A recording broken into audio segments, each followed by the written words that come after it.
Minecraft's Underground just got a lot more unpredictable. With the release of the 26.2 Chaos Cubed update, players can now explore a brand new sulfur-filled cave biome, complete with hazardous terrain, unique building materials, erupting geysers, and one of the strangest mobs ever added to the game. From new blocks and structures to mechanics that change how the underground feels to explore, there's a surprising amount packed into this update. Let's take a look at everything Chaos Cubed brings to Minecraft. One of the first things most players are going to notice in this update is the addition of the Sulfur Cube. These strange slime creatures are easily the standout mob of Chaos Cubed, and unlike anything else currently in the game, their behavior completely changes depending on the blocks they absorb. At a glance, they may look similar to slimes or magma cubes. They bounce around, split into smaller versions when defeated, and can appear in different sizes, but that's where the similarities end. Sulfur Cubes can absorb blocks from the world around them, completely changing how they behave. Depending on what they absorb, they can become bouncy, sticky, heavy, fast, slow, resistant to knockback, or even capable of floating with reduced gravity.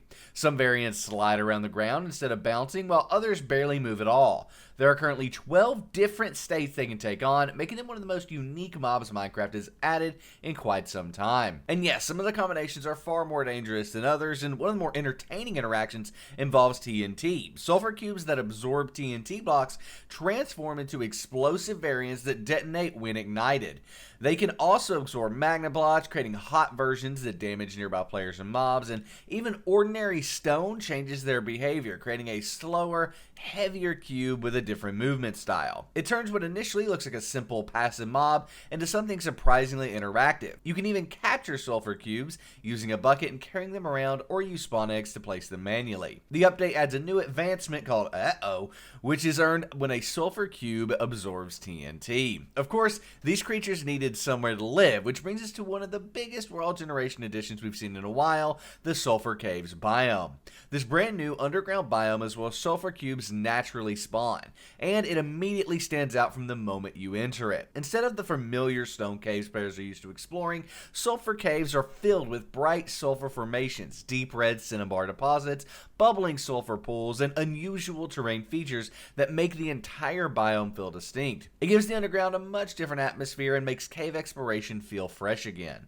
The biome also introduces two completely new building materials, sulfur and cinnabar. Both come with block families including stairs, slabs, walls, polished variants, bricks, and chiseled blocks. Cinnabar offers a rich reddish color palette that works well for castles, ruins, and decorative builds. Sulfur, meanwhile, provides a bright yellow stone option that stands out from almost every other building material currently available. For builders, these blocks alone are going to add up to a lot of new design possibilities. However, if you want to set up your own Minecraft server and explore the Chaos Cube update with your friends, or just run a server in general, you can do it easily with our hosting partner, SimpleGameHosting. They make server setup quick and straightforward with full customization options, helpful live support when you need it, and built-in 24-hour DDoS protection to keep everything running smoothly. Plus, you can get 25% off your first month using the link in the description below. If you're ready to start your own Minecraft server, check them out. The sulfur theme doesn't stop there either. A special block called Potent Sulfur introduces entirely new environmental mechanics.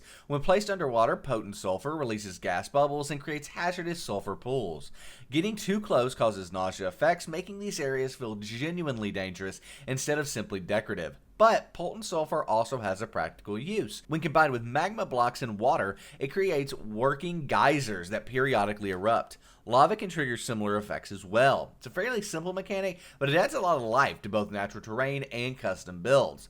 Another feature around the Sulfur Caves is sulfur spikes. These naturally generate across cave floors and ceilings, creating formations similar to stalactites and stalagmites.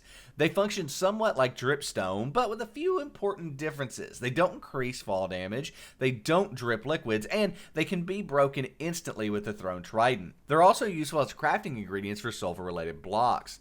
It's a relatively small addition, but one that helps make the biome feel much more distinct.